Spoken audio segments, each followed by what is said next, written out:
Hello and welcome to Tea Talk, the channel where we talk about the tea. Today we're going to talk about accusations of gatekeeping in the Irish language community by the popular Irish language podcast and influencer Motherfoclóir. Let's get into it.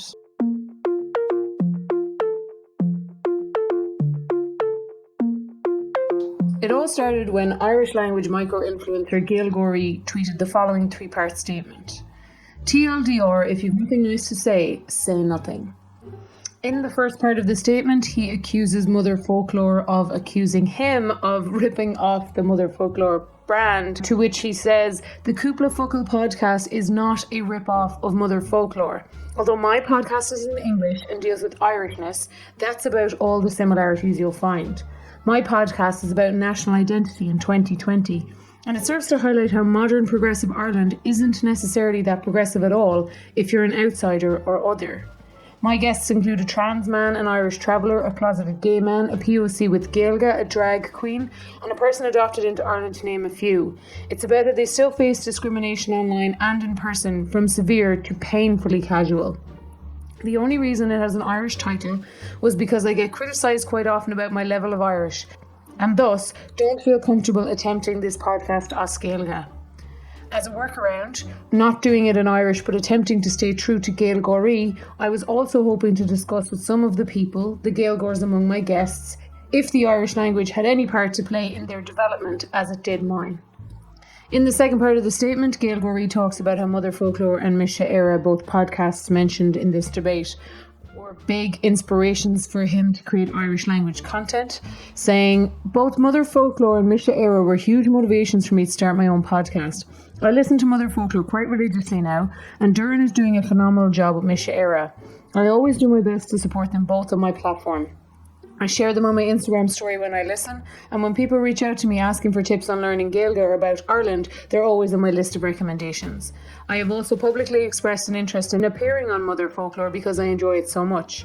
I always do my best to promote Irish content creators, both big and small, whether they're influencers, teachers, meme pages, or small businesses, so it deeply saddens me that anyone would suggest I am trying to take away from anyone else's work. Even if I was covering the same subject matter as them, what's the issue? There are other people creating queer Gaeilge content online. They are not people I seek to tear down. They are people I reach out to for help and collaboration. I have been planning the Motherfoclóir podcast since April. I'd even been in touch with Radio Reraw to use their studio to produce it. The reason I am starting this podcast is because I have recently gone through a career crisis and I miss journalism and broadcasting. And since I no longer have the time to work on radio, an investigative documentary style podcast is the next best thing to keep my passion burning. The final part of the statement reads, to go through tweets of people who represent the Motherfoclóir brand, heavily implying someone who just announced a project that rivals theirs a leech. The theme tune my friend spent hours on is tacky, and that my artwork is fobbed is not nice. I wanted to assume they were about someone else, but there are a number of references and a number of tweets that point to me. Equally, seeing people say they're going to trash the ratings just because, or others who are very vocal about the importance of mental health mimicking me with the intention to hurt me is quite painful. It is quite sick to see a group of people relish in the idea of someone's work being torn apart. I have reached out to a number of the people involved. Most of them replied to me and have been very respectful, which I appreciate. Some have left me unread and continue to spread hate. I am writing this because I want the negativity to stop. If you've nothing nice to say about me, then get my name out of your mouth. Do not send hate to anyone involved in these tweets. Do not send hate to Motherfoclóir. Do not send hate, period. Support our community. Support anyone making an effort to spread joy when we are surrounded by negativity. To support one another or stay quiet. Gail Gorey went on to share a number of Twitter DMs allegedly between him and the admin of the Motherfoclóir Instagram account. Gail Gorey asks, is this about me, in response to a tweet? This is not nice if so, and it's not right. There's too much hate online, and as you are in the Irish language community, you should be supporting people who are trying to promote Irish. Gail Gorey shared the following screenshots saying he received the following responses to that in English. As someone who's prevalent in the Irish language bit of the internet and who sees the content being made and is a part of the content being made, there's blatant similarities popping up with your work and our own work and others. We create content for the public to consume, and we're answerable to the public who consume it. And if you think me pointing out similarities is hate, then God love you. And I'm not going to hashtag be kind or peace and love or some shite when you're blatantly stepping on toes. Women in the Irish bit of the internet this week are getting death threats for existing. Someone not naming you and saying this is a bit similar is not hate.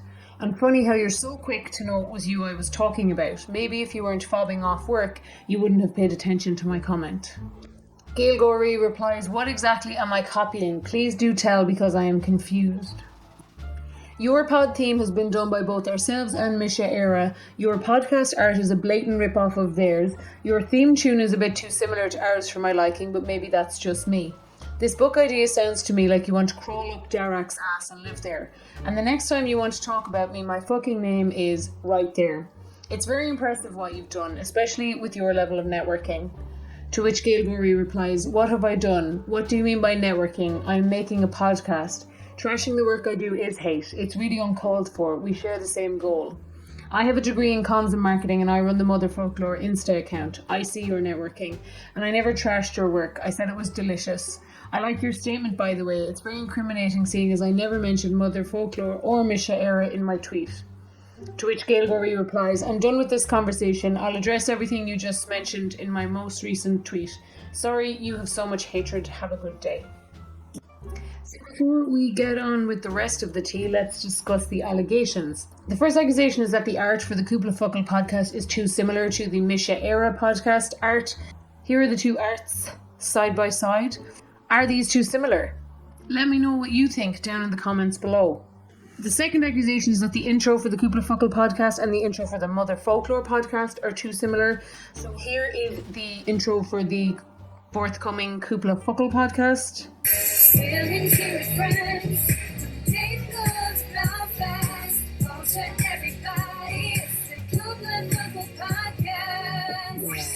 Brought to you by Gail Gorey. And here is the intro for the long-standing Motherfoclóir podcast.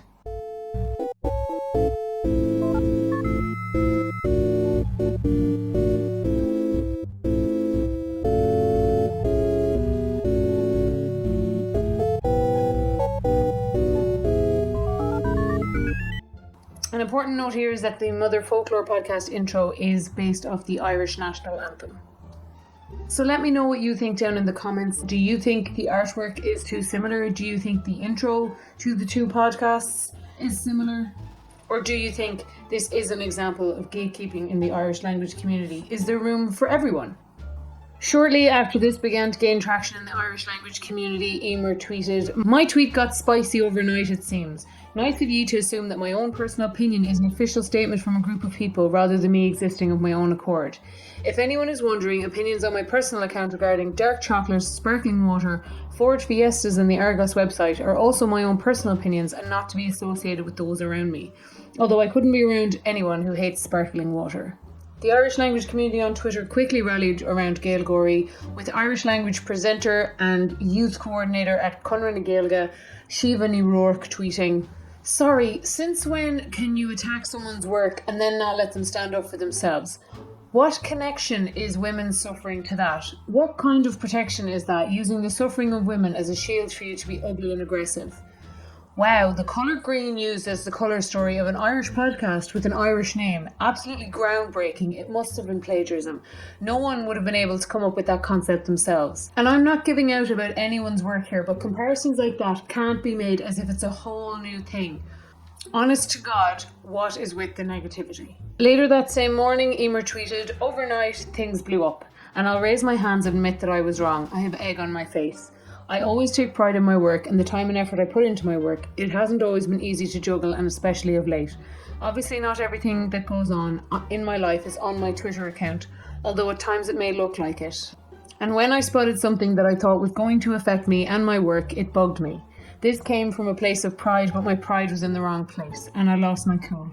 And I shouldn't have. I 100% should not have reacted the way that I did. I didn't put any great thought into what I posted, which is clear when you read most of my tweets.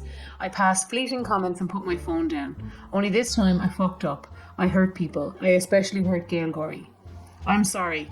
I'm sorry to Gail Gorey for what I did. It wasn't right of me to do. I'm sorry to anyone else who may have been hurt by what I said. It went against everything I usually stand for, and I fucked up.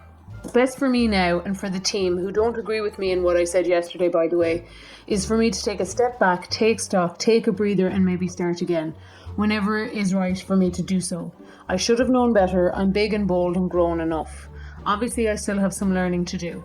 I hold myself accountable for all of my actions. I never want to deflect accountability away from myself for something I did. They were my actions, my own doing. I'm sorry. I hope all 6,300 of you will support Gail Gorey in his venture. And I hope the next time I fuck up that you will all hold me accountable as you've done here. Because as I said, I'm big and bold and grown enough. I should know better. Irish YouTuber James Mitchell TV of the Try channel asked, did you message him and apologise the same way you messaged him and asked the fool? And Emer replied, yes, I did message him to apologise, not that I'm answerable to you about it. Later that afternoon, the founder of Motherfoclóir, Darach, tweeted, there's some bad blood and I'd like to clear things up. Gail Gorey got in touch with me and one of my regular contributors yesterday in relation to some tweets he was unhappy with. I could have resolved this much better and much sooner, and I regret not doing so. I'd like to fully apologise for any hurt I caused Cian and wish him well in his various projects. Regarding gatekeeping and monopolies, I only hope to be judged on my track record of supporting and amplifying other podcasters and creators in Irish and Irish adjacent areas. Gail Gorey did accept Emer's apology, tweeting, I forgive you, your apology was swift and sincere, but I can't forget this soon. I can't forget because this stream of abuse has been constant throughout my life. Gaelga has always been my safe space, and this has just brought a lot to light about people I respected, past tense. To which Emer replied, being honest, I didn't expect forgiveness. I was a cunt, and I definitely don't expect you to forget. I've had a lot on my plate the last few weeks, and while it's no excuse, I talked myself into an argument and passed a shitty comment. At the end of the day, I'm only human. He added, Emer has given an apology that I believe, so please do not send her any hate. Though Darach used his platform to knowingly add fuel to the fire, promote negative opinions of me, and apologised for how the tweets made me feel while avoiding any self-incriminating details. Darach, you know what you did. You played dumb and tried to gaslight me, knowing full well this was an attack on me and my work. These weren't just random tweets I chose to be offended by. You were ganging up on me. You blocked me from contacting you when I tried to resolve this. Your vague apology and deletion of incriminating evidence against you is very clearly a calculated attempt at damage control, following the uproar you've caused, to ensure your followers that are in the dark on this remain there. Shame on you. So what do you think? Is the work too similar, or is there room for everyone in the Irish language community? Let me know in the comments down below. If you enjoyed talking about the Irish tea, please like this video and subscribe for more.